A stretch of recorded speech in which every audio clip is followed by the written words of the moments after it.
Yo, my people, welcome to episode 3 of JB Commentary.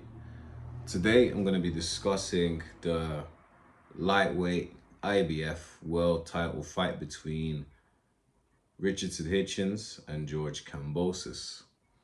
But I'm also particularly interested in an undercard fight. So this one, I'm going to struggle to pronounce a little bit of this one. So we firstly have Andy Cruz, who will be going up against. Let me see if I can get his name right. Mishiro. Yeah, we'll call him Mishiro. I'm gonna start with him first. So the Mishiro and Andy Cruz fight is also an IBF title eliminator. It was an eliminator firstly for the Lomachenko title, but it's now been vacated by him because he's now retired. I'll be making a video on that soon as well. But yeah, so this is a title eliminator, and you know the winner of this fight will potentially be facing the current champion. Now, I want to get onto this one first. So firstly, we got Andy Cruz. So Andy Cruz is an elite level fighter. He has amazing composure. He has great reflexes. He's got great punch selection. He's super fast head movement, fast feet.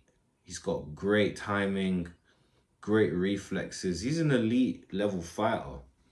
And he's going through a similar route to Loma, where he's kind of being fast tracked. I think he's only had 5 career fights so far, but he's faced quite some solid opposition in these fights. And what I really like about Andy Cruz is he is part of the new breed of exciting Cuban fighters. You know, the Cuban fighters of back in the day, because of how they were schooled in the amateur system, they're very much, you know, tap, tap, tap, very reflex, very amateur style. And when you go to the professional game, it doesn't translate quite as well because it's not as entertaining for the fans. And yeah, it's just not as effective because there's not as much damage caused. But Cruz, him and guys like David Morrell, I like them because, you know, these guys, they're coming for war, but at the same time, they're got still their intellect with them from their defensive schooling from the Cuban style of fighting. So this new generation, I'm very excited to see them. And he and David Morrell are leading the pack. And he'll be facing a Japanese man called, his surname is Mishiro. So, I can't lie to you, yeah. I really can't lie to you. So, I've seen a couple of Mishiro's fights. It was very difficult to get fight footage of him because he's not, number one, he's not like a super major player in the Japanese boxing scene. Number two, Japan doesn't really have a huge boxing scene apart from the top guy. And so number three, you know, his name is in Japanese and I don't read Japanese, I don't speak Japanese, so it's very difficult to track it down. I had to do quite a lot of cross-referencing from his images and try and find videos with someone that looked like him or had like a similar record to him. But I managed to find a couple of his fights, and I'm going to be honest with you. If I was a gambling man, I'm putting the house on an Andy Cruz knockout. I'm sorry. Like, it's so bad. This is a horrible mismatch. And I don't mean this in a disrespectful way. It's just that Andy Cruz is so much more developed in many ways, and I'm gonna break it down a little bit. So, first thing I was gonna say is that how do we even begin? Right. So that's it. Hironori Mishiro. Yeah. So defensively is a massive liability. You know, he has no head movement. He has no upper upper body movement, and he has like, he's very stiff up top, you know. There's no, you know, punching off the center line with him. It's very much like literally from the strong guard position, and he hits. And he sort of like relies on his toughness a little bit and his chin to sort of walk through shots where he'll take a couple to give a couple back maybe. And the worst thing about it is he has really slow feet. He has very slow feet. You know, he has a very wide stance, almost like in a quarter squat position. And yeah, his feet aren't fast enough, and he moves in straight lines. You know, there's not a lot of lateral movement from him. So he's outmatched so badly in the defensive department because he's there to be hit, you know? Slow feet, lack of movement from the top side. So he's essentially a heavy bag for an Andy Cruz, you know? Andy Cruz is not gonna have, is unfortunately is not gonna take long to establish distance, establish range and timing. He's gonna get him from the beginning, and it's just gonna be curtains. And so that's the first thing that I think is, yeah, Cruz is just going to be way too fast for him. Much faster feet. He moves in angles. And to be fair, he's never going to need to go deep into his tool bag to be able to deal with him. Like, I'm sorry. Like, when you're an Olympic gold medalist, you've beat elite level guys like Keyshawn Davis multiple times. You know, he's not got nothing for him. So that's the first thing, yeah. And the second thing is, he just... the Japanese guy just doesn't have enough variety in his shots, you know. I just don't see him setting up punches. You know, he's very much like, he likes to admire his work a lot. Like, I've seen a few of his fights where he's fighting like lower level regional Asian guys, and you know, he's not really setting up his punches. Like, he'll just be stood at range with his hands up, just sort of waiting before he finally loads up. And you know, when you're at the elite level of fighting, yeah, the windows of opportunity to get open shots are much, much smaller, especially going against guys like, you know, Andy Cruz. So, you don't really have, you can't really afford to take too much time to be waiting about, basically. And because of his bad habits, I just don't think he's going to land a lot. And I don't think he's going to hurt him either. So it's just poor. And then last point here on Mishiro, right? He is very underdeveloped physically for the 135-pound division. So I know a lot of fans and you know, pundits, commentators alike, and even some of the boxing board. I know the British board are against like using saunas and stuff like that. But in like the Western world, whatever division a fighter is, he probably will fight maybe 10 to 15, maybe 20 pounds higher than that division, you know?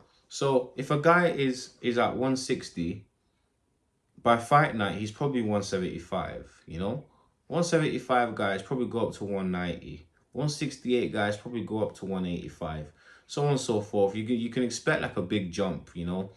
And that's just what happens when you walk around at a higher weight class, and then you boil yourself down with either a sweatsuit or the sauna to make weight, and then you rehydrate right back.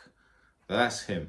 Now, Mishiro, he looks like he genuinely walks around at about 135, 137-ish. Like, if you look at his physique, he is very like, it's very flat, you know. There's not like a lot of bulk to him. There's not a lot of size to him. He's like a very, very natural 135er. But if you was to bring him to like, let's say an American coach, based on his size and frame, they're dropping him down to 126. You know, they're dropping him to 126, maybe even 130. He's way too small for 135. Going against guys like Andy Cruz is about to face, guys like Keyshawn Davis, who, to be fair, his name should be off the list because he's moving up anyway. Guys like Abdullah Mason, You know, the size difference is going to be so bad, which means the power difference is going to be so bad because he's going to be going up against guys who will seemingly be way bigger than him. And that's what's going to happen. When he gets in the ring, Andy Cruz is going to be so much bigger than him. So he has every advantage possible. He has the IQ, the footwork, the defense, the punch selection, the strength, the power. This is going to be a complete shutdown. Like, I'm so sorry for this guy. They're literally sending him to a hospital, this fight. Like, you better have ambulance on guard. Like, if I was a gambling man, I don't gamble, but if I was a gambling and betting man, I'm putting the house on a knockout within like the first 4 rounds. And honestly, if it goes beyond 4 rounds, that's pretty ridiculous. Personally, I think it'll probably go maybe even 3 or 2. But yeah, that's my stance on that one. But regardless, I'm happy to see Andy Cruz get his opportunity. I think he's gonna smash this fight as long as he turns up at his best. And yeah, I look forward to seeing him eventually become a 135 champion.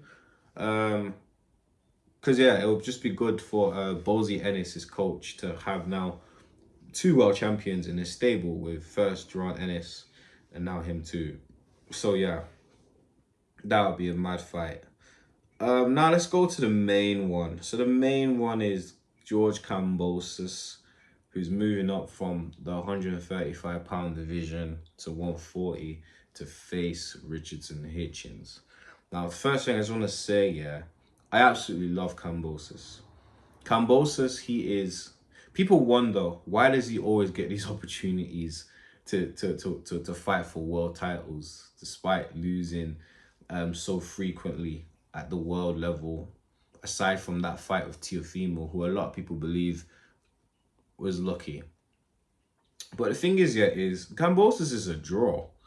Kambosos is a big name in the Australian fight scene. And, you know, that whole oceanic area, you know, the New Zealand, the Australians, you know, they're getting big in the combat scene in recent years, you know, particularly the UFC. You know, you got guys like the Adesanyas, the Volkanovskis, you know, you got guys like Joseph Parker, you got Jai Opetaia, who's an absolute beast. So yeah, they're doing their thing up there. But yeah, Kambosos is up there as one of the biggest names. You know, he's got a very loyal fan base, highly supporting fan base over there. So that's why he gets a lot of opportunities. It's really not hard. But what I respect about him so much is he could easily pad up his records. He could easily, you know, fight guys who are beneath his level, get nice knockouts and move on. But no, he takes on respectable fights, you know. The Teofimos, the Lomachenkos, the Devin Haney's. And now he's moving up and he's going straight into the deep end because Richardson Hitchins is a solid guy who has been schooled extremely well as a boxer. So let's get to this. So when you look at this fight, yeah, it's very easy to sort of draw comparisons of the Devin Haney fight. I think Richardson Hitchins is extremely similar to Devin Haney. You know, he's a little bit taller, he's got a little bit longer reach. And I think he's naturally like a bigger, stronger guy.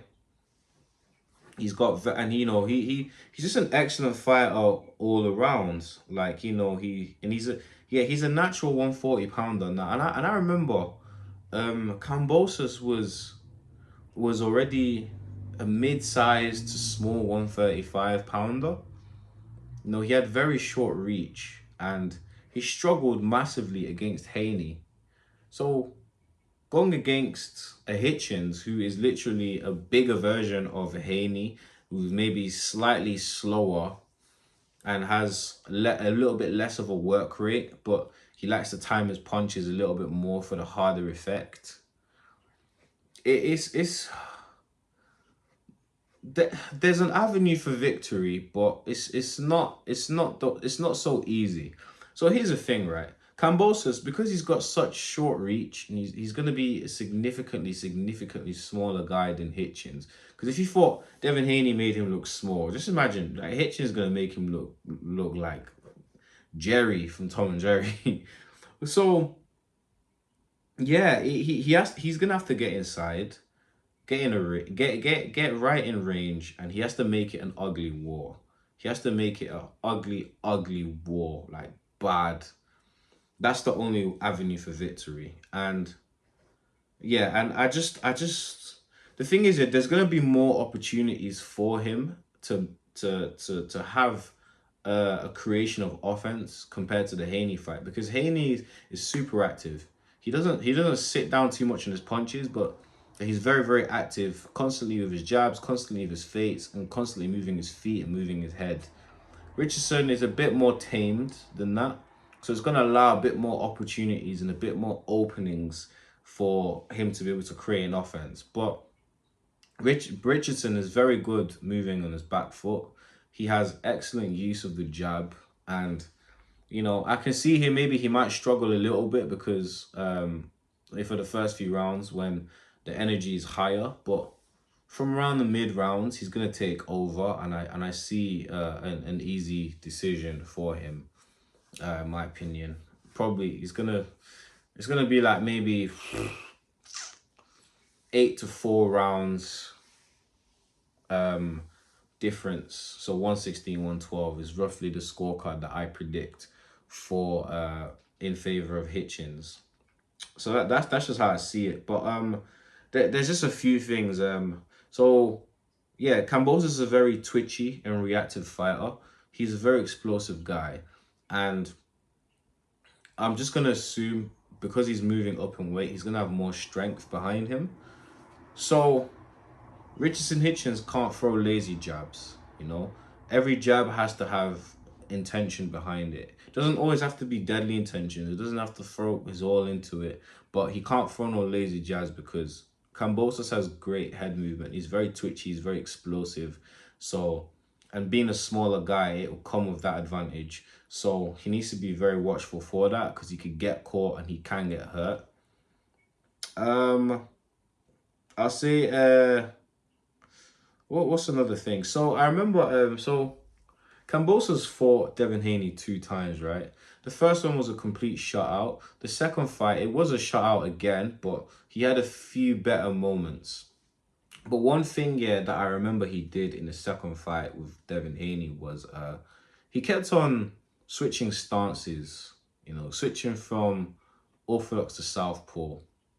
Now, if you're gonna switch, see, a lot of people hate a lot of like pugilists and purists hate the whole switching things. Because me personally, I love it. Personally, I love it. My favorite fighter of all time is Floyd Mayweather, and he wasn't a switch hitter. But what made him great in my eyes was that he was very versatile and he could adjust to situations. So he'll fight you with like 3, 4, 5 game plans. If game plan A don't work, he'll go to B. If that don't work, he'll go to C, D, etc. so on. Like he doesn't just, if his style isn't working, he's just not gonna stick it out and hope for the best. He's gonna move and switch game plans until one that finally has some success, and he's gonna spam it at you completely. That's why I have no problem with switching stances, because you might not have the answers for someone at orthodox, but southpaw you might be able to give the guy trouble, and that might be your avenue to win. So I have no problem with switch hitting, but the thing is you have to genuinely work on it. Kambosos, I don't think he genuinely worked on southpaw, or he didn't work on it enough, because when he switched there, he'll switch to southpaw, he'll switch right back to orthodox like a couple seconds later. He didn't really do anything on there. So it's just like you're wasting your time, you're wasting your energy for no reason. And the worst part of it is that the risks that come with switching stances is you could get caught square on. And if you get caught square on you can get dropped, not because you're hurt, but simply because you're off balance. So, if he's gonna switch, like make sure you've done the proper schooling in the training camp, so that way it actually works. If you are not comfortable at fighting southpaw, even for like 2 minutes in a round, don't do it. Just wait. You're wasting your time, you're wasting your energy, and you're risking getting caught. So that's my predictions. I think Richardson Hitchins is going to nullify Kambosos' attacks. I think he'll be too big.